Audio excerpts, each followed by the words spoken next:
we have a civil rights framework in this state. It includes trans youth. This is a biological question. It is quite simply inaccurate to say biologically that there are only boys and there are only girls. There's a continuum. There is a science to this. There are children who are born intersex. There are children whose chromosomes and their hormones aren't consistent with their sex at birth. That's not a debate we're going to have today. I just want to remind you of our civil rights obligation. Our state laws make clear that students get to identify and participate in activities based on the gender in which they identify.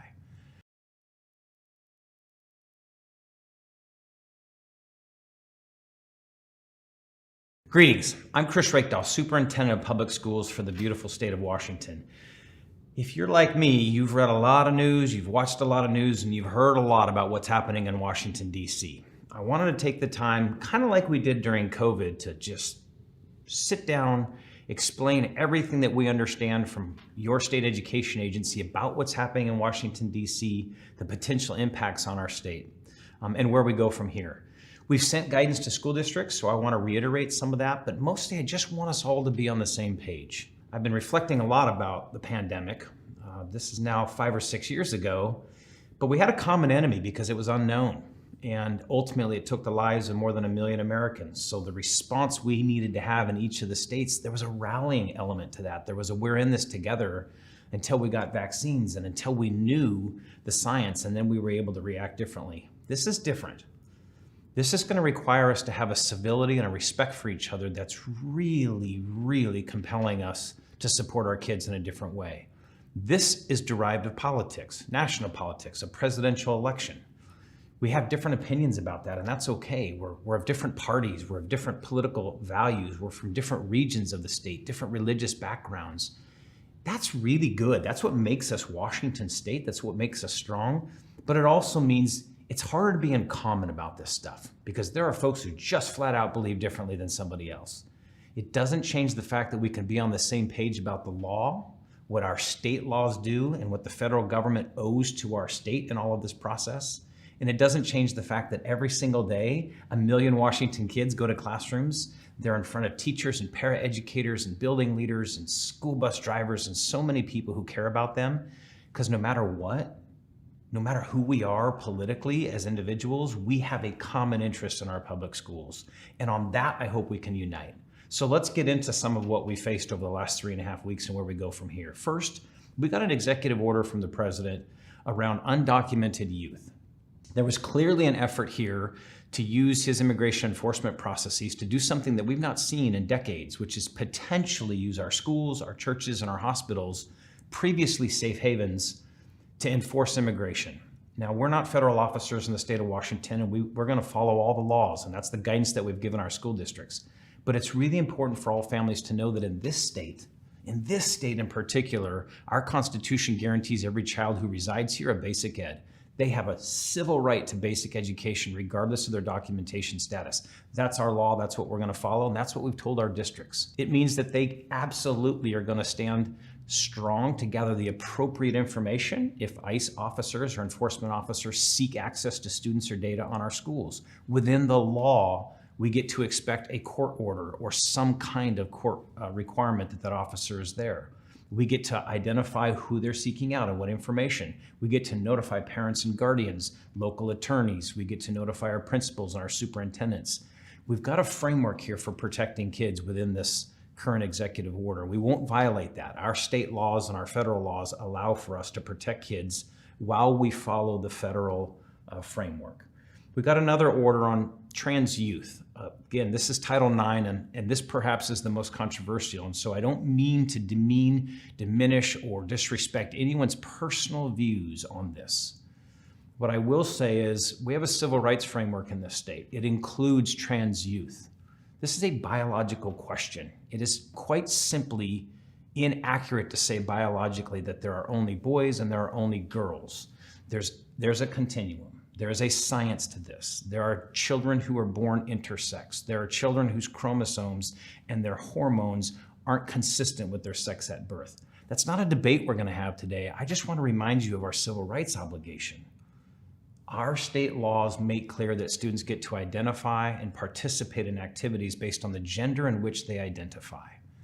We're going to uphold that law, and here's why every law-abiding Washingtonian, I hope, will respect that.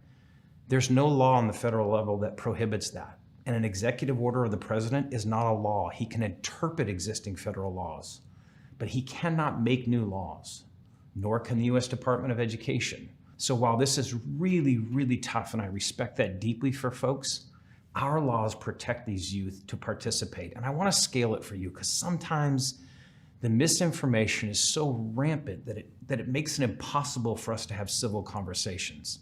Out of nearly 250,000 kids participating in interscholastic athletics and activities in the state of Washington, roughly 5 to 10 youth have identified themselves as trans participating in those activities. Out of nearly 250,000, 5 to 10 young people. If we can't accommodate the needs of 5 or 10 people where there's a privacy access for them and a privacy opportunity for all students, that's what our laws and our rules say. If we can't do that, then who are we? I think we can. You've heard about the National Collegiate Athletic Association, NC2A, 500,000 athletes nationally. 5 of them are trans youth. 5 of them out of 500,000. So I would encourage everyone to put this in a sense of scale. And while it's all over social media and there's political interest on both sides to dive into the issue, let's really see it for the civil rights issue that it is. There are students who authentically identify differently than their sex at birth. We want to give them equal opportunity and access while protecting everyone's privacy. That's the guidance that we have in place. Until Congress acts differently and changes the law, or our state legislature changes the law, we're going to follow the current law and the current civil rights framework of this state, and that's what it tells us to do, and I hope everyone can respect that. Next, we got an order recently that said they're going to take federal dollars. The U.S. Department of Education will withhold federal funds from our state if we don't eliminate and wipe out all things diversity, equity, and inclusion. Again, I don't know how these 3 powerful words that have long been the history of our teaching, our education system, our civil rights laws, the way we conduct ourselves. Most of us, if you really look into the mirror, would say diversity is a good thing. Equity is an important way we live our lives to create more opportunity, and inclusion is where it starts. You got to give people an opportunity to be at the table. So our laws in this state, both federal law, state law, as well as some of the interpretation of that law through the courts, makes it really clear that both public and private sector organizations can lean into DEI. There are laws that protect folks from discriminatory hiring, and we will protect that as well and defend our laws in the state of Washington. But DEI is not a harmful thing, it's a good thing. We cannot allow the federal government to take money away from the state of Washington on a right that is clearly in the states and clearly in our local governments and in our communities. We already subsidize the federal government over $22.5 billion a year in the state with our taxes. We spend $22.5 billion more in taxes than we get back, and now they're threatening to take more away. That's not right. And it's not partisan. Democrats, Republicans, rural, urban, we should be united as Washingtonians to say, number one, we want a bigger share of our tax base back. And number two, we want to make sure that you respect the laws in the state of Washington and how we go about doing our business. It's 84 cents on the dollar, by the way, that we get back. And so there's an important effort here that I think that is bipartisan.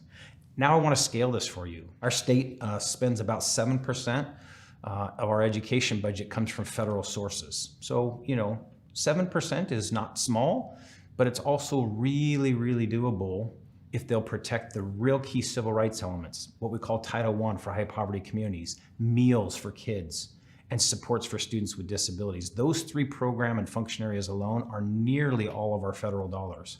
And we will go to bat to protect those because that's what the federal law, state laws say at the same time. Again, no matter how you feel politically about the size of federal government shrinking or cuts in the federal government, they can't happen absent changes in state and federal law. And right now, we're going to protect those as we sit today.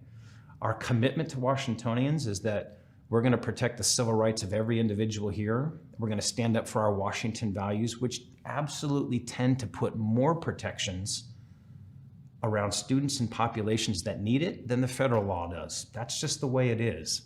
And again, as long as the federal government doesn't change their legal stance, interpretations from the U.S. Department of Education, they're not going to change us. Executive orders from the president that are outside the scope of federal law, that's not going to change who we are either. And I do want to remind you that even in the Dear Colleague letter that we got from the U.S. Department of Education that threatens to take away our federal money, they say right in it that they don't have the power of law to actually do that. They're trying to intimidate us into that, which we will not be intimidated. Lastly, let's keep focused on what we do as Washingtonians, which is lean into our youth. I've said it before and I'll say it again, nearly 3/4 of our state budget is focused on youth, protecting students who have been abused, accessing early learning for kids, our K-12 system, our higher education system, our access to healthcare services for youth. This is a budget that's about young people. And those young people right now, outperforming the rest of the country in all of the standardized tests that we give them. We have work to do. We've seen declines for a better part of 13 years. The whole country has, in fact, the whole world has, largely due to social media impacts. So we want to lean into that, and we're challenging our lawmakers to do that. If the federal government's going to threaten our dollars, we're going to do everything we can to protect them, but let's simultaneously lean into our state legislature's expectations, both on our performance, but our expectation of them to fund that system. We need supports for students with disabilities. We need transportation dollars, and we need to pay for inflation. And that's part of why this is such a complicated time. The federal government is shaking our confidence with their threats. Sometimes they're illegal threats. At the same time, people are hearing about cuts to their schools. So let's lean into it. Let's advocate together to make sure that we protect ourselves from the harms of the federal government when they're out of bounds, and let's lean into the investments that we need as a state. Lastly, thank you to all the Washingtonians last Tuesday who voted. We had an enormous percentage of our operating levies and our capital levies passed in this state. Our local voters have said very clearly that they love and appreciate, respect, and want to fund their local schools. And this office is going to do everything we can to challenge our lawmakers to lean into their job, while we also work very hard to protect ourselves from a federal government that now wants to step on our civil rights, step on our local control, and ultimately potentially take away our federal dollars. Just thank you for paying attention to the conversation. It's as big as it's ever been in this country. I know it can feel very political, and I deeply respect that people vote different ways. There should be something common around our schools, around investment, around protecting our state rights, our local control. There should be something powerful about getting our share of our tax base back into Washington state. In the coming weeks or months, I'll come back to video where we think there's significant guidance we've given our school districts that we want everyone to hear about. We may come back to clarify where we are on positions of getting our schools funded and any other impacts. This is going to take a while for us to kind of ground ourselves in what it means to be Washingtonians across the Cascade Crest, left and right, Democrats, Republicans, urban and rural. We are one state with a single interest in youth, a single interest in the success of our kids and our communities. And despite our political differences, I know we can lean into that moment right now. Thank you for tuning in.